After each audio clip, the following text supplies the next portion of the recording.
দেখতে।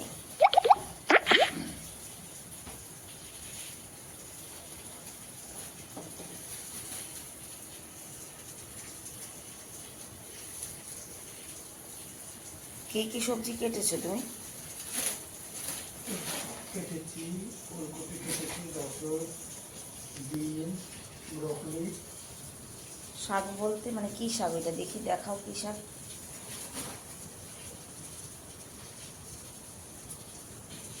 কি শাক এই যে? তুমি বলো কি শাক? পালং শাক। কি? রঙ্গ শাক, রঙ্গ শাক। লাফা শাক, লাফা। লাফা শাক। আলু দেবো তো এতে নাকি?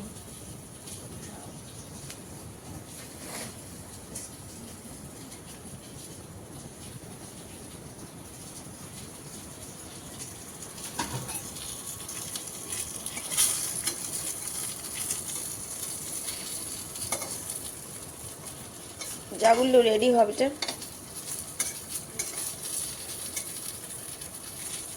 পঙ্কজ এসেছিল কালকে স্কুলে? হুম, নেই।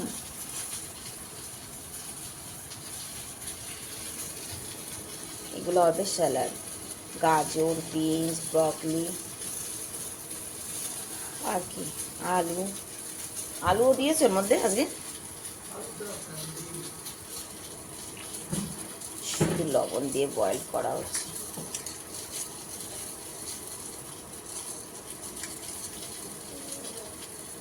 কি হয়েছে? ঘরের অন্যতম সমস্ত কাজ সেরেছি, কথার মানে বাড়ি ঘর গোছানো, ঝাড়ু পোছা, বাসন কোসন, এভরিথিং। আর এই যে রান্নার যা যা জোগাড় হয়েছিল সবই তোমাদেরকে সকালবেলায় দেখিয়েছি। এ দেখো, ওলকপি দিয়ে, আলু দিয়ে, বেগুন দিয়ে, মাছ দিয়ে সবজি হবে। আর এটা লাফা শাক, সকালবেলা দেখলে যে লাফা শাক। আর যতক্ষণ আমি কাজ করছিলাম ততক্ষণ একটু ডাল সিদ্ধ বসিয়ে দিয়েছিলাম। এখন বাজে 11:30। বাকি রয়েছে শুধু স্নানটা। যাব এখন, স্নান সেরে এসে তারপর রান্না করব। আর এই যে দেখো, টাকলু সোনার দাদি, মানে পাশের বাড়ি আমার বোন, গ্রামে গিয়েছিল, তোরা গ্রাম থেকে এনেছে যে এটাকে ঝুড়ি ভাজা বলে। ঝুড়ি ভাজা, কাঠি ভাজা, ঝুড়ি ভাজা, ওদের গ্রামের এটা খুব ফেমাস খাবার। তো 1 প্লেট ঝুড়ি ভাজা দিয়েছে, আর গ্রাম থেকে কপি এনেছে, 2টো কপি দিয়েছে। আজ আমিও কপি রান্না করব, কেটেছি। এই দুটো থাক, আগামীকাল ভাজা করা যাবে। এই কপিটা ভাজা খেতেও কিন্তু বেশ ভালো লাগে। তো চলো, সব কাজ যখন গুছিয়েছি, স্নানটাও সেরে আসি, এসে রান্না করব। চলে এলাম সমস্ত কিছু নিয়ে রান্নাঘরে। এবার রান্না বান্না শুরু করি। এই যে মাছটাকে ধুয়ে নিয়েছি। মাছ কিন্তু বেশি নেই, আজকে 4 পিস মাছ আছে। 4 পিস মাছ দিয়ে রান্না হবে কপি দিয়ে। আর এই যে শাকটা ভাবছি আজকে করব কি করব না, ঠিক বুঝে উঠতে পারছি না। কারণ একটাই, ছাদ বাগান থেকে আনা সেই লাউ পাতাগুলো, এগুলো তো ঘরে বসে শুকিয়ে যাবে। তো ভাবছি এই লাউ পাতা দিয়ে আর এই চিংড়ি মাছ দিয়ে যে কোনো একটা কিছু তৈরি করি। কি করা যায় বলো তো, বুঝে উঠতে পারছি না যেটা দিয়ে কি বানানো যায়। যাই হোক, এটা দিয়ে একটা রেসিপি তৈরি করি। আর শাকটাকে না হয় আজকে স্কিপ করি, মাছ দিয়ে সবজি করি, ডাল হচ্ছে আর একটা বাটা হচ্ছে। শাকটা থাক, মাছ নিয়ে আসতে বলবো অন্য, কালকে রান্না করবো শাক। কারণ কি, আমার ছেলেরা কিন্তু এইসবের মধ্যে কিছুই খাবে না, ওদের জন্য তো ডাল হচ্ছে, আলু সিদ্ধ হবে। অতএব রান্নাটা একটু কম করে দিই, মানে এই শাকটাকে আমি তুলে রাখি, আজ আর করবো না, বুঝেছো। এটাকে রেখে দিই, ধুয়ে ঠুয়েই রেখেছি, তবে এটাকে টিফিন প্যাক করে রেখে দিতে হবে, তা নাহলে নষ্ট হয়ে যাবে। তো চলো রান্না শুরু করি। ঘড়ির কাঁটা কিন্তু অনেকটা এগিয়ে গেছে, 12:30 পার হয়ে গেছে। শুরু না করলে আবার সময় শেষ করতে পারবো না। আর এই লাউ পাতা দিয়ে আমি কী রেসিপি বানাবো ভাবতে পারিনি এখনো, সেটা ভেবে তৈরি করে তারপরে তোমাদেরকে দেখাবো যে কি বানিয়েছি আমি, কারণ এখনো ডিসাইড করতে পারছি না কি করা যায়।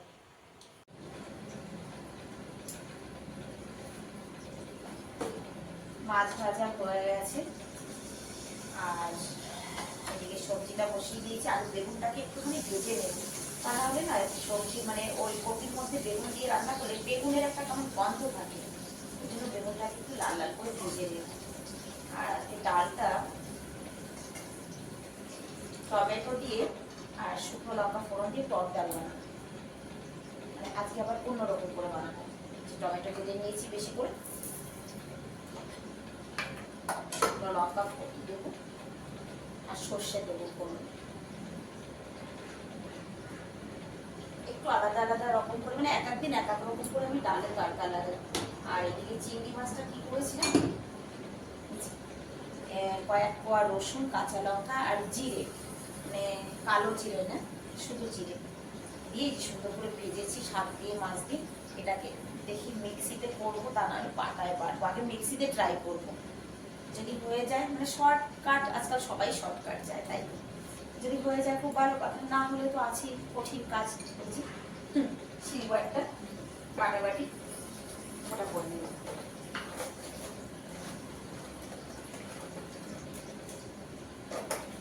ডালটা রান্না করতে বেশ মানে ভালো লাগে, মানে নানান রকম করে ডাল রান্না করি জানো তো। কিন্তু একটা জিনিস কি জানো, ডালটা কিছুতে খেতে ইচ্ছা করে না আমার, কেন কে জানি আমি কিছুতেই ডাল খেতে পারি না।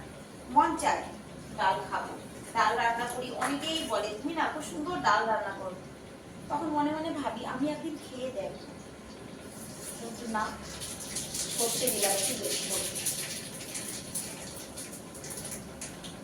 লঙ্কাটা ছিঁড়ে দেবো না,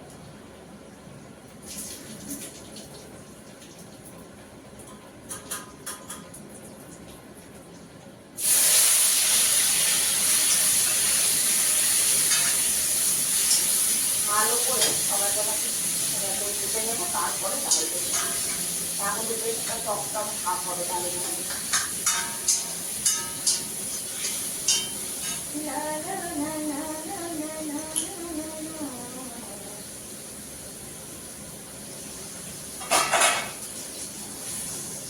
এই দেখো বেগুনটাকে সুন্দর লাল লাল করে ভেজে নিয়েছি। বাবা গরম হয়ে গেছে। দেখো বেগুনটাকে একদম মাছের মতো করে ভেজে নিয়েছি, যাতে কিনা বেগুনের একটা টান যাকে বলে এটা যেন না থাকে। সবজি কাটা বাটা থাকলে রান্না করতে কিন্তু বেশি সময় লাগে না, সবজি কাটায় অনেকটা সময় চলে যায়।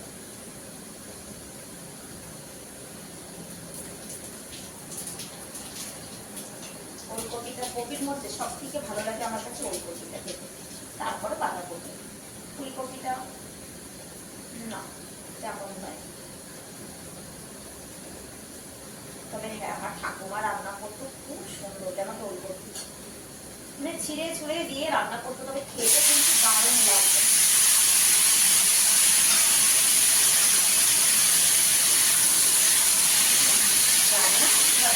হয়ে যাবে।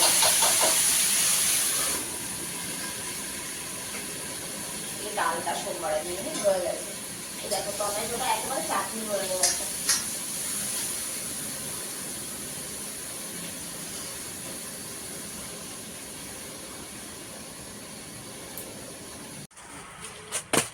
এই সেম কালারে যে ওইটা নিয়েছিলাম, সেম ডিজাইন, এই যে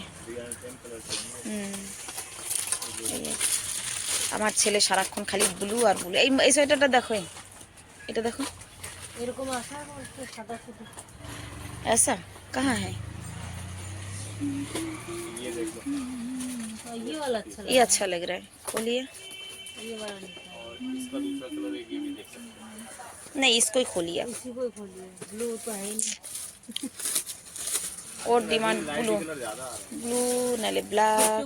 किट्टू बोला है मम्मी ब्लू चाहिए। है। ये जो है ना बटन ये वाला है। 4টা বাজে, ছেলে মেয়েদের টিউশনে আজকে ছেলে মেয়ে দুজনই আছে, মানে টুনিও আছে সঙ্গে, আর সঙ্গে টুনির মাও আছে। কথার মানে ওদের টিউশনে ছেড়ে আমরা একটু অন্য কাজে যাব।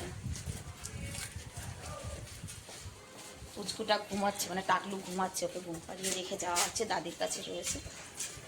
এদের রাস্তা পার করে দিয়ে আমরা একটু যাবো অন্য কাজে। সোয়েটারটা তো ভালো লাগছে। সোয়েটারটা ভালো, ওদের ছেড়ে দিয়ে দোকানে এসেছি। একটা যে কাজের কথা বলছিলাম সেটা হচ্ছে দোকানে একটা সোয়েটার নিয়েছিলাম, এবার সোয়েটারটা কালকে যখন বের করেছি কালারটা পছন্দ হচ্ছে না, মানে আমার তো যেমন তেমন, আমার ছেলের বান্ধবীর কারোর পছন্দ হচ্ছে না, ছোট ছেলের বিশেষ করে। মা তুমি চেঞ্জ করে নিয়ে আসো, ওর ডিমান্ড ব্লু কালার। তো চলো দেখা যাক কি কালার পাওয়া যায়। देखो इसका देख लो दूसरा मम्मी। कलर है क्या है কেটে দাও। ও কথা। হুম ভালো লাগছে? হুম ब्लैक में नहीं होगा, ब्लैक में कोई इसमें मिल जाएगा शायद ब्लैक ब्लैक में दिखाइए। এই কালারটাও साइज नहीं बताया कि हेल्थ कैसी है সোয়েটারটা ভালো লেগেছে, কিন্তু এটা না অনেক ছোট, মনে হচ্ছে না বাচ্চাদেরটা পরেছি। এটা ছোট। আর এইটা দেখো, এটা কেমন লাগছে? এইটা ভালো লাগছে, এটা হ্যাঁ এই কালারটা সব সব মানে কালারের সঙ্গে চলে যায় না। बढ़िया ही है ना? निकलेगा হুম अभी तो आपको बुलाएंगे नहीं तो फिर বন্ধুরা क्यों তোমরাও आओगे কমেন্ট করে বলো दुकान তো, में ঠিক कमी है আছে? क्या পছন্দ এটাও ছিল, বাট এটা অনেকটা ছোট ছোট লাগছে। এইটা তো অনেক ভালো ছিল, মগর ওটা অনেক ছোট হয়ে গেছে। অনেক শর্ট, এত শর্ট। তাহলে এইটা ফাইনাল করছি। সন্ধ্যেবেলার সমস্ত কাজ হয়েও গেছে, সন্ধে দেওয়া, ছেলেদের খাবার বানানো, লাস্ট রুটি যেটা সেটা শেরুর জন্য বানানো হয়েছে। এখানে দুটো রুটির আটা দিয়ে একটা রুটি করে দিয়েছি, ছিঁড়ে দুধে ভিজিয়ে দিই। শেরু নেই এখন গেটের কাছে, ভিজিয়ে রেখে দিই। শেরুর খাবার দেওয়া। আজকের মতো ভিডিওটাও এখানে শেষ। ও বাবা গরম। দেখা হবে নেক্সট ভিডিওতে। সবাই ভালো থাকবে, সুস্থ থাকবে। আমি ডিনারটা আর কোনোদিনও শেয়ার করি না, কারণ ডিনারে এমন কিছু থাকে না, আমার তো বিশেষ করে থাকেই না। আর আমার ছেলেরা, বড় ছেলে আলাদা টাইমে খায়, ছোট ছেলে আলাদা টাইমে খায়, তাই ডিনারটা আর তোমাদের সঙ্গে শেয়ার করা হয় না। দেখা হবে নেক্সট ভিডিওতে। সবাই ভালো থাকবে, সুস্থ থাকবে। সবাইকে রাধে রাধে।